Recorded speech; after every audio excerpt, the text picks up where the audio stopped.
Donc voilà, moi c'est Cyrena Colucci, donc je fais partie de l'association UFCV. Moi je vais vous présenter rapidement l'UFCV pour ceux qui potentiellement ne connaissent pas, et après le dispositif Handi Civique, qui est notamment un dispositif dans le cadre du service civique. Donc l'UFCV, c'est une association qui est fondée depuis 1907 et qui est une association nationale de jeunesse et éducation populaire. Depuis 100 ans, l'UFCV s'engage au service des enfants, des jeunes et des personnes en situation de handicap, et aussi des personnes en situation de précarité sociale ou professionnelle, de formation et d'insertion. Donc, pour ce qui est de l'animation, on va faire, on a les vacances enfants-jeunesse, donc c'est les séjours de vacances. On a de l'animation aussi territoriale avec les accueils de loisirs, les accueils périscolaires, les accueils aussi auprès des seniors. On va avoir aussi les vacances adaptées. C'est pour ça que nous, la question du handicap fait partie de notre cœur de métier, avec les vacances adaptées, les loisirs adaptés également. Et puis, on a des formations à l'animation comme le BAFA, le BFD et d'autres formations professionnelles dans le cadre de l'animation. On fait de l'insertion, on a la gestion de certains équipements pour l'accueil de loisirs ou encore des séjours de vacances. Et puis, on fait le service civique où on a donc l'agrément service civique, on propose de l'intermédiation, on fait des formations civiques et citoyennes et on a également obtenu le marché de la formation des organismes d'accueil pour cette nouvelle année, notamment sur la formation des organismes à l'accueil et à l'accompagnement des jeunes en situation de handicap. Donc ça, voilà, c'est nos principales activités au sein de l'USCV. Moi, je vais me pencher sur la question donc, du service civique. Je vais vous présenter rapidement en général le service civique. Le service civique, il a vraiment l'objectif de renforcer cette cohésion sociale et cette mixité sociale au niveau national. Donc voilà, ça s'adresse à des jeunes de 16 à 25 ans et c'est élargi jusqu'à 30 ans pour les jeunes en situation de handicap. Le service civique, il n'y a pas forcément de conditions. Il n'y a pas besoin d'avoir un diplôme ou une expérience particulière. C'est vraiment sur la motivation des jeunes qu'on va se pencher pour pouvoir proposer des missions de service civique qui puissent répondre aussi à leurs attentes, que ce soit personnelles ou professionnelles. C'est des missions qui peuvent durer entre 6 à 12 mois et généralement, c'est minimum 24 heures. Et pour les jeunes en situation de handicap, on a la possibilité de faire une dérogation au niveau de l'Agence du service civique pour pouvoir faire un allègement en vue de la fatigabilité des jeunes qui sont porteurs de handicap. Le statut du service civique, c'est vraiment un statut particulier. Il intervient surtout en complément de l'action des salariés, des stagiaires et bénévoles. Il doit pas, son activité ne doit pas dépendre du fonctionnement général de l'association ou de la structure ou de la collectivité. Donc, il n'a pas un statut de salarié, il est rémunéré avec une indemnisation qui est aux alentours de 472 €, qui est versée directement par l'État. On a une prestation aussi de 107 € qui est reversée par les structures qui accueillent les jeunes en service civique.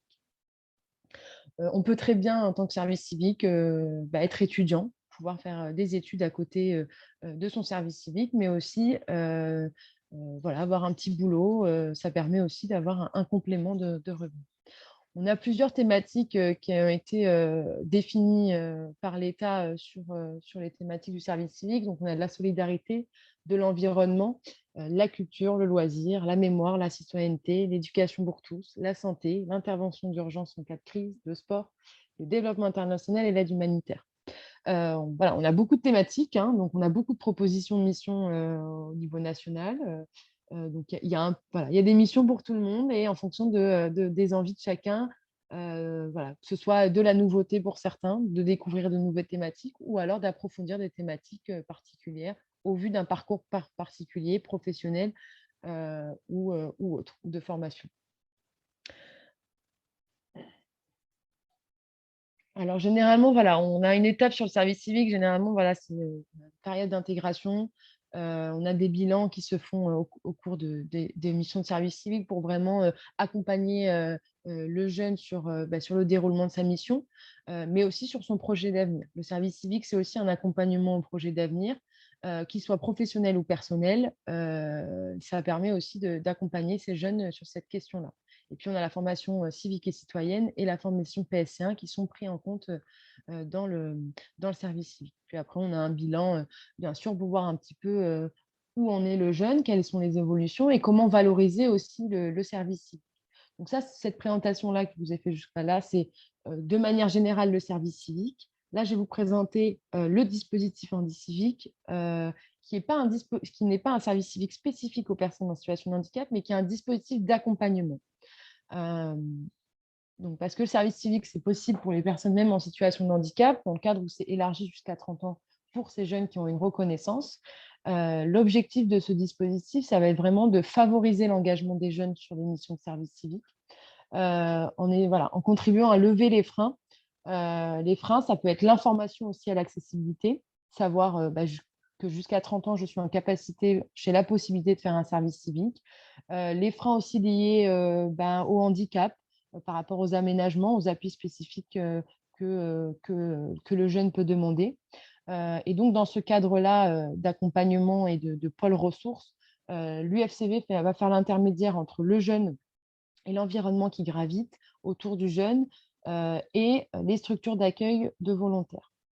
L'idée, c'est vraiment de proposer un accompagnement auprès des jeunes et de leur environnement, mais aussi un accompagnement auprès des structures qui vont accueillir le jeune. L'idée, c'est aussi de soutenir cette démarche d'inclusion et de proposer en fait, des temps de rassemblement auprès des structures pour pouvoir un petit peu améliorer cet accompagnement et prendre connaissance des particularités qu'il peut y avoir sur l'accompagnement d'un jeune en situation de handicap.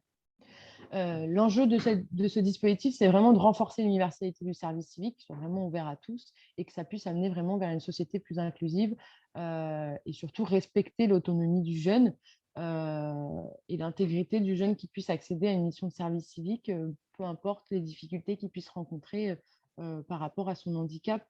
Voilà.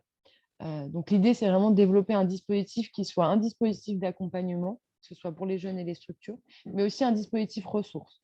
Donc nous, on va aussi mobiliser les acteurs autour du handicap, de l'insertion, de l'orientation, pour pouvoir avoir des outils, des ressources, avoir des contacts relais un peu pour pouvoir répondre aussi aux sollicitations qu'on peut avoir, que ce soit des jeunes ou des structures. Donc on a un premier axe qui est donc ce que je vous disais, les jeunes, leur environnement. Donc, on va travailler avec les établissements sanitaires et médico-sociaux, les établissements scolaires, les familles et associations de familles et dispositifs d'information et d'orientation des personnes handicapées. Le premier objectif, vraiment, c'est de sensibiliser ce dispositif sur le service civique et sur son accessibilité, de présenter les propositions d'accompagnement qui est dans le cadre disposition handicivique, et d'accompagner les jeunes sur les différentes étapes de l'engagement. Les différentes étapes de l'engagement, ça va être l'aide à la définition du projet de service civique, évaluer les besoins en termes d'aménagement, d'adaptation, de faire le lien avec les structures, de faire une veille aussi sur les missions de service civique qu'on a sur le site de l'agence du service civique, et donc anticiper l'entrée en mission du jeune pour qu'il puisse, dès lors qu'il rentre dans la mission, tout soit préparé pour que la mission se déroule dans des bonnes conditions. Et puis, en parallèle, on a l'axe 2 qui est d'accompagner les structures, comme je vous disais. Donc, nous, on va leur apporter en fait, un soutien avec des outils, des méthodes, des formations et des temps de rassemblement, d'échange d'informations entre tuteurs pour pouvoir un peu améliorer cet accompagnement de jeunes en situation de handicap. On va faire aussi intervenir, par exemple, on a des temps d'information comme le 11 mars, où on aura l'intervention de la GFIF qui va venir proposer son intervention sur un temps en visio sur quelles sont les aides et services qu'on peut mobiliser dans le cadre du service civique. Donc, il va y avoir des événements comme ça qui vont être proposés dans le cadre du dispositif handicivique pour vraiment informer des acteurs qu'il y a autour du handicap dans le cadre du service civique et lesquels potentiellement peut être sollicité dans l'accompagnement de jeunes en situation de handicap, comme aussi avec Cap Emploi, où on peut mobiliser sur la question du projet d'avenir. Je vois que ça fait déjà 10 minutes, je vais passer rapidement. On a deux possibilités d'accompagnement généralement d'accompagnement, deux possibilités. Ou on a un jeune qui est vachement, qui est très autonome sur sa recherche de mission. Et donc, à ce moment-là, il y a un va-et-vient qui se fait entre le dispositif Andy Civique et lui-même. Donc, voilà, on fait des points réguliers. Ou alors, c'est un jeune qui a du mal vraiment à trouver des missions. Et donc là, c'est moi qui fais une recherche de mission. Je mets en contact avec d'autres structures pour pouvoir lui trouver une mission qui lui corresponde. Ou alors, on a aussi des jeunes qui ont déjà fait des stages dans des structures et qui ont envie en fait, de réaliser une mission de service civique. Et à ce moment-là, on va construire avec la structure une mission de service civique adaptée aux jeunes. Ça, je vais le passer parce que finalement, voilà, ça reprend juste un petit peu la chronologie du dispositif. Donc, on a vraiment un accompagnement du jeune et de la structure qui est fait en parallèle, hein. C'est vraiment un travail complémentaire. Pour les prochaines actions, c'est ma dernière slide. Pour les prochaines actions, on aura le 12 mars la présence de l'UFCV et du dispositif Andy sur le forum Job d'été de Talence. Ça va être l'occasion aussi de présenter ce dispositif aux jeunes. On va avoir aussi le 28 mars en ligne une présentation sur le dispositif Andy civique à destination des jeunes et des familles qui ont envie de prendre des informations sur le service civique. Et pour les professionnels, ce que je vous disais, c'était le 11 mars en ligne. Quels sont les services et les aides mobilisables pour accueillir un volontaire en situation de handicap avec l'intervention de la GFIP. Et à partir d'avril, seront proposés des petits déjeuners, des ateliers, par exemple, sur la création d'une mission inclusive, sur l'accompagnement du projet d'avenir, sur l'accès aux droits des personnes handicapées aussi. Donc voilà, ce seront des dates qui seront proposées prochainement sur les départements, en présentiel ou en visio au niveau régional. Voilà, la dernière slide, c'est mon contact, donc c'est Sirena Coachy. Et donc, moi, je suis vraiment chargée de mission sur le dispositif Andy Civique. Voilà.